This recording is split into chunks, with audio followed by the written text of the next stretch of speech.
Good morning, good afternoon, and good evening, everyone. Today, we want to introduce you into one of our favorite games called Dixit. This is a very creative game. One player describes pictures without telling too much of a detail. The other players try to find a picture matches the description of the first player. Then the players try to find the first player's card. But let's have a detailed look. The game contains out of the following. The scoring board. It starts at 0 and reaches at 30. For every successful guess, you earn score points. 84 picture cards. At these cards you can find different pictures or scenes and will be used for describing. You can also add more if you want. Take care to make the back of the cards look the same. Voting tiles for each player. At these tiles, you can find the numbers from 1 to 6. These tiles are used when a player made his decision. 6 player stones. These stones are used for scoring and stand on the scoring board. Same color as the player's voting tiles. How to prepare the game.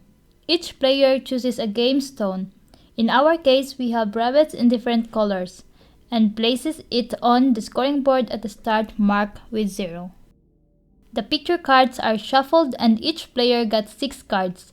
The remaining picture cards are laid out as a face-down draw pile. Every player takes his set of voting tiles depending on the number of participating players.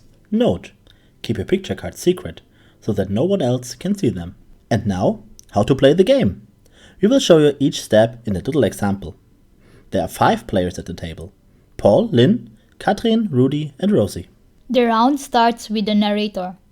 The narrator of the first round is the player who can first make a suitable statement on one of his picture cards. He chooses one of the 6 cards from his hand and thinks about a statement that describes the card, but will not give too much information. The statement can be structured in very different ways. It can consist of one or more words, or you can sing. It can be fictitious, or it can be a quotation, an excerpt or a variation of well-known work like poems, lyrics, titles of films or books, proverbs, etc. Paul is the first to have an idea for a statement. Therefore, he takes on the role as the narrator for the first round. My statement is, "The road to freedom." After the narrator describes his card, the other players choose from their 6 cards one that they think best suits the narrator's testimony and give him their cards face down. This means for our example, after the other players heard Paul's statement, they choose from their own cards the one that best matches the statement. Lynn has the following cards in her hand. She selects the third of her 6 card and hands it over to me, face down of course. Rudy, Katrin, and Rosie also choose one of their cards from the hand and give them also to me. I shuffle my card with those the other players gave me, and then place it face up in a row from left to right. These are the cards. The cards are numbered from left to right, while the first card is always on the left. Now the players vote to find the narrator's card. Now, all players except the narrator are trying to guess which of the picture cards laid out belongs to the narrator. Each player places one of his voting tiles face down in front of him. For example, if a player believes that picture 3 belongs to the narrator, he places the voting tile with the 3 face down in front of him. As soon as everyone decided, the voting tokens are revealed. Now, the narrator communicates which picture comes from him.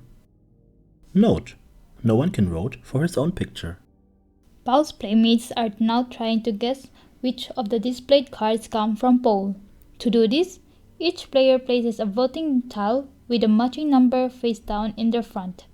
When everyone has decided, the voting tokens are turned up.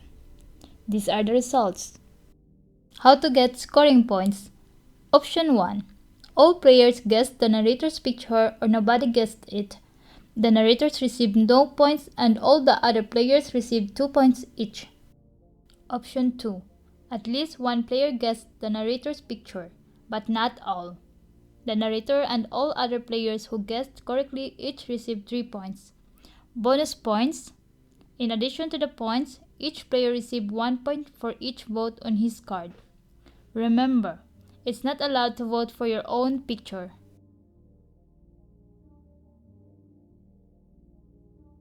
Only Lynn tapped the right card. My card was number 4. She and me receive 3 points each.